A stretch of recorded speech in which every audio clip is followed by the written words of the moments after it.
Hello students, अभी अभी आपका 12th का बोर्ड्स का एचएससी का रिजल्ट लगा है। ओके, तो जिनको भी अच्छा मार्क्स मिला है कॉन्ग्रेचुलेशंस। जिनको भी अगर कम मार्क्स मिला है ना बच्चों, डोंट वरी, बिकॉज बोर्ड्स के मार्क्स सिर्फ एलिजिबिलिटी क्राइटेरिया डिसाइड करते हैं, दैट्स इट।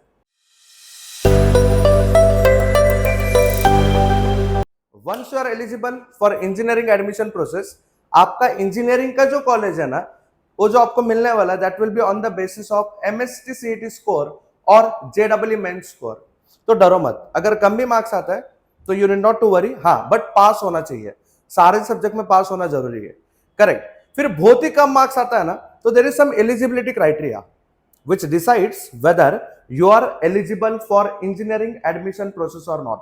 मतलब ये जो कैप राउंड है ना, सेंट्रलाइज एडमिशन प्रोसेस, उसमें पार्टिसिपेट करने के लिए ना, first you must be eligible. किसमें? 12th के मार्क्स में। तो क्या होता है सर ग्रुप क्राइटेरिया?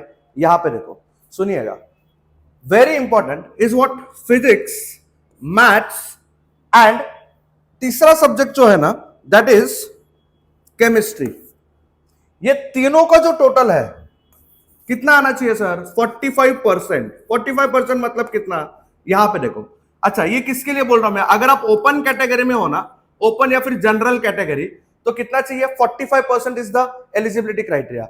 मतलब क्या?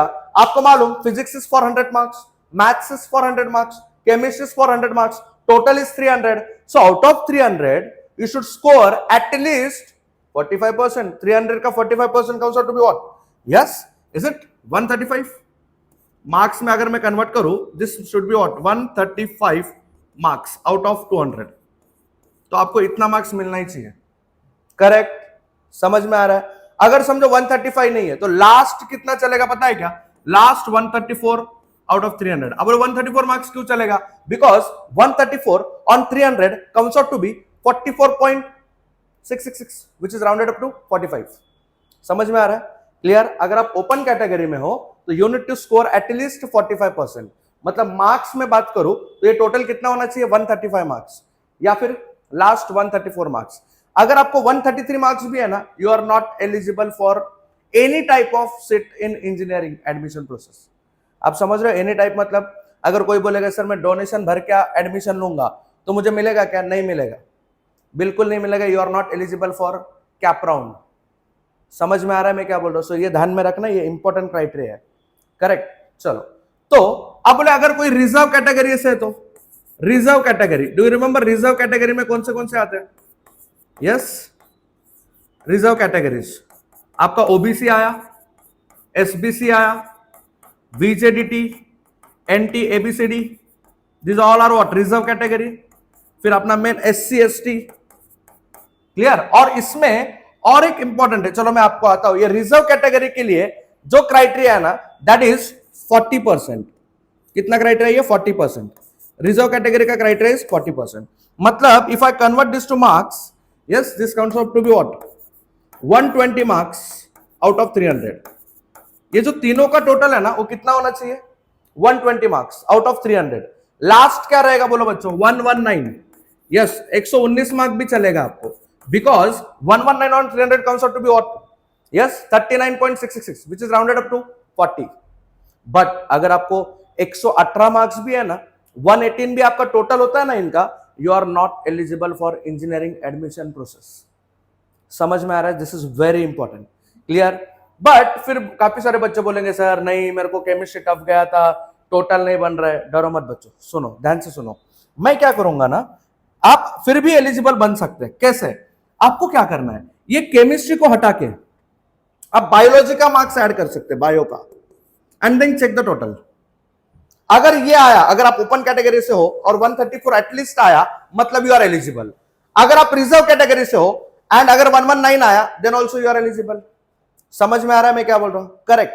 अच्छा, फिर बायो, अगर समझो किसी को बायो नहीं था तो ज्योग्राफी है, you can not add geography, please दिमाग में डालना। ज्योग्राफी का मार्क्स यहां पे कंसिडर नहीं होगा। हाँ सर, आईटी है, चलेगा, आईटी का मार्क्स चलेगा। सर हमने टेक्निकल लिया था, बिल्कुल चलेगा, वोकेशनल टेक्निकल सब्जेक्ट चलेंगे। सर मेरा सीएस था, इलेक्ट्रॉनिक्स था, चलेगा, कोई भी बाइफोकल चलेगा। बट सुनिएगा, अब बोले सर 1 नंबर काम हो गया। ये सर मेरे को ना सीएस में ना 200 में से 150 मार्क्स है, मैं तो इधर ही एलिजिबल हो गया। ऐसा नहीं बच्चों, पहले तो आपको अगर सीएस में 200 में से 150 मार्क्स है ना, तो यहां पे वो लोग कितना कंसिडर करने वाले, they are going to consider 150 का हाफ। 150 का half 75 only. Please, I hope आपको समझा होगा। जितने भी आपके सब्जेक्ट्स 200 मार्क्स के हैं, उसमें जितना भी मार्क्स मिला है उसको आपको 2 से डिवाइड करके ऐड करना है। आई होप आपको समझा होगा ये। क्लियर? फॉर एग्जांपल इलेक्ट्रॉनिक्स में कितने मार्क्स का होता है, 200 मार्क्स का। तो 200 में से अगर आपको 100 मार्क्स है, तो यहाँ पे ग्रुप एलिजिबिलिटी के लिए कितने मार्क्स कंसिडर हो गए, 100 का हाफ 50 मार्क्स कंसिडर हो गए। आई होप आपको ये क्लियर है, समझ में आ रहा है। अच्छा, अब बोलोगे सर मैं ओपन कैटेगरी में हूं, लेकिन मेरा ना टोटल कोई भी कॉम्बिनेशन से नहीं बन रहा है, कोई भी कॉम्बिनेशन से मेरा टोटल नहीं बन रहा है ना। तो सुनो, एक ऑप्शन है, क्या पता है क्या, there is something called as EWS। There is something called as EWS। Sir ये क्या होता है EWS? देखो यहाँ पे, it is economically weaker section.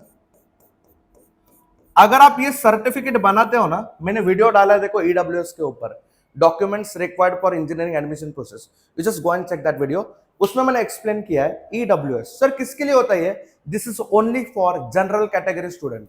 इसका फायदा क्या है पता है? अगर आपके पास EWS का सर्टिफिकेट है ना, तो आपको ये क्राइटेरिया नहीं लगेगा, आपको ये वाला क्राइटेरिया लगेगा, रिजर्व कैटेगरी वाला। मतलब क्या, पीसीएम का टोटल या फिर ये कोई भी कॉम्बिनेशन आपको कितना परसेंटेज चाहिए, खाली 40%। मार्क्स की बात करूं तो you should score at least 120 marks out of 300। Last कितना चलेगा, 119 will also do. I hope आपको समझ में आ रहा है, क्लियर है। तो क्या करो, अगर कोई ओपन में है और टोटल उसका बन रहा है 127, मुझे बताओ क्या वो एलिजिबल है क्या? नहीं। तो क्या करो आप, EWS का एक सर्टिफिकेट बनाओ। क्या होता है EWS? Economically weaker section. कैसे बनता है? सुनिए, क्राइटेरिया ध्यान से सुनो। आपके नजदीक की तहसील ऑफिस में जाना, 8 लाख के अंदर आपका एनुअल इनकम होना चाहिए। दूसरा, जिस घर में आप रहते हो it should not exceed 1000 square feet. अगर आपके पास एग्रीकल्चरल लैंड है तो 5 एकड़ से ज्यादा नहीं होना मांगता, नहीं है तो अच्छी बात है। फोर्थ क्राइटेरिया इज, आप महाराष्ट्र के रेसिडेंट होना चाहिए, डोमिसाइल्ड होना चाहिए। डोमिसाइल नहीं है तो बर्थ सर्टिफिकेट भी चलेगा। And then last fifth is, आपके पास 1967 का महाराष्ट्र का प्रूफ चाहिए, जो आप महाराष्ट्र में रह रहे हो। अब बोले तो 67 में तो हमारे डैड भी नहीं थे, हमारे पेरेंट्स भी नहीं थे, तो आपके जो ग्रैंड पेरेंट्स है या फिर ग्रेट ग्रैंड पेरेंट्स है ना, उनका कुछ तो प्रूफ आपको तहसील ऑफिस में दिखाना पड़ेगा एंड आपका सर्टिफिकेट बन जाएगा।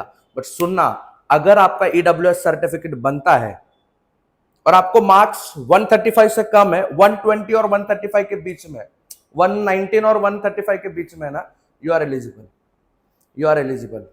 तो अगर नहीं भी है इतने मार्क्स, समझो पीसीएम का टोटल आपका, अगर समझो ये कॉम्बिनेशन जितना भी मैंने कॉम्बिनेशन बोला, अगर वो 120 या फिर 119 के ऊपर है और 135 से कम है, तो ट्राई टू मेक EWS अगर आप ओपन कैटेगरी में हो। आई होप आपको क्लियर हुआ रहेगा। सो जनरल कैटेगरी स्टूडेंट्स बिल्कुल डरो मत अगर आपका मार्क्स 119 के ऊपर है। कैसे? EWS सर्टिफिकेट कुछ भी करा के बना लो, कुछ भी करा के, नहीं तो यू आर नॉट एलिजिबल। समझ में आ रहा है? आई होप आपको ये क्लियर हुआ रहेगा। मैंने डिस्क्रिप्शन में, अभी मेरा एक अपकमिंग सेमिनार आने वाला है, जो बच्चे इधर विसिनिटी में रहते हैं कल्याण और उल्लासनगर में, तो उनके लिए हम लोग जल्दी एक ऑफलाइन सेमिनार प्लान किए है। उस सेमिनार में we are going to discuss everything about engineering, पूरा इंजीनियरिंग एडमिशन प्रोसेस हम लोग डिस्कस करने वाले।